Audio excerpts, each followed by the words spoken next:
ሰላም የቻናላችን ተከታታዮች አሁን ደግሞ ሲኤምሲ እና አያት አካባቢ ከ24 ካሬ ጀምሮ የንግድ ሱቆች በተለያየ የክፍያ አማራጮች ሽያጭ ላይ እንገኛለን። ታዲያ የነዚህ ሱቆች አንዳንድ ዝርዝር መረጃዎች ሼር ላደርጋችሁ ነው ዛሬ መጣሁት። ሲኤምሲ አካባቢ ከ24 ካሬ ጀምሮ ይሄ ትልቁ ሞላችን አያት ግራንድ ሞል ላይ የተለያየ ሱቆች ሽያጭ ላይ እንገኛለን። ታዲያ እነዚህ ሱቆች ሞል ስታንዳርድ ያላቸው ሱቆች ናቸው። አጠቃላይ የሱቆቹ ብዛት ከ3000 በላይ ይሆናሉ። ታዲያ እዚህ ሰፊ የሆነ የነዋሪዎች መንደር ላይ ሱቆች መግዛት ማለት ትልቅ አዋጭነት ይኖረዋል።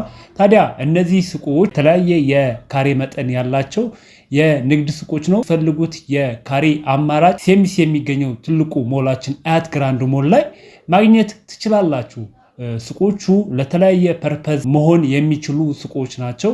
አንደኛ ለተለያዩ ለሞባይል አክሰሰሪ ዲስፕሌዎች፣ ለቡቲኮች፣ ለፋርማሲ፣ ለሱፐርማርኬት እንዲሁም ለተለያየ ፐርፐዝ መዋል የሚችሉ ሞል ስታንዳርድ ሾፖች ናቸው ማለት ነው። ሲኤምሲ አጠቃላይ የሞሉ ስፋት ወደ 35000 ካሬ ሜትር ሆኖ እንደነገርኳችሁ ከ3000 በላይ ሱቆች የያዘ ሰፊ የሆነ የነዋሪዎች መንደር ላይ የተገነባ የንግድ ሞል ላይ ማለት። እንደሚታወቀው ሲኤምሲ አካባቢ ሰፊ የሆነ ሞል አልተገነባም ነበረ። እንደሚታወቀው በቅርቡ አያት ግራንድ ሞል እዛ ሰፈር አካባቢ እንግዲህ ሰፊ ሞል አስገንብተናል ማለት ነው።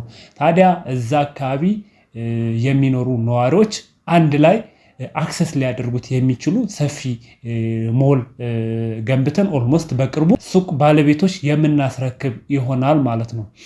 ስለዚህ እዚህኛው ሰፈር እዚህኛው የሰው እንቅስቃሴ የሚበዛበት ኤሪያ ላይ የንግድ ሱቆች በካሬ ግራውንድ ፍሎር ላይ 136,000 ብር እየሸጥን እንገኛለን። በቅድመ ክፍያ 20%፣ ቀሪው ያለምንም ወለድ በአንድ ዓመት መክፈል የምትችሉባቸው አጋጣሚዎች አዘጋጅተናል። ከቅድመ ክፍያ ከፍ አድርገው የሚከፍሉ ደንበኞች ደግሞ እንደየአከፋፈላቸው ከ7 እስከ 20% ቅናሾች አዘጋጅተናል። እዚህኛው ሰፊ የሆነ የነዋሪዎች መንደር ላይ የንግድ ሱቆች ባለቤት መሆን ትችላሉ። በተጨማሪ አያት ባቡር ጣቢያው አስፓልት ዳር ከመገናኛ አያት አደባባይ ልንደርስ ስንል አስፓልት ዳር ከግራውንድ ፍሎር ጀምሮ በ118,000 አያት አካባቢ ሱቆች እየሸጥን እንገኛለን። ታዲያ ከስር በምናስቀምጠው አድራሻዎች የነዚህ ሱቆች ዝርዝር መረጃዎች ማግኘት ይቻላል።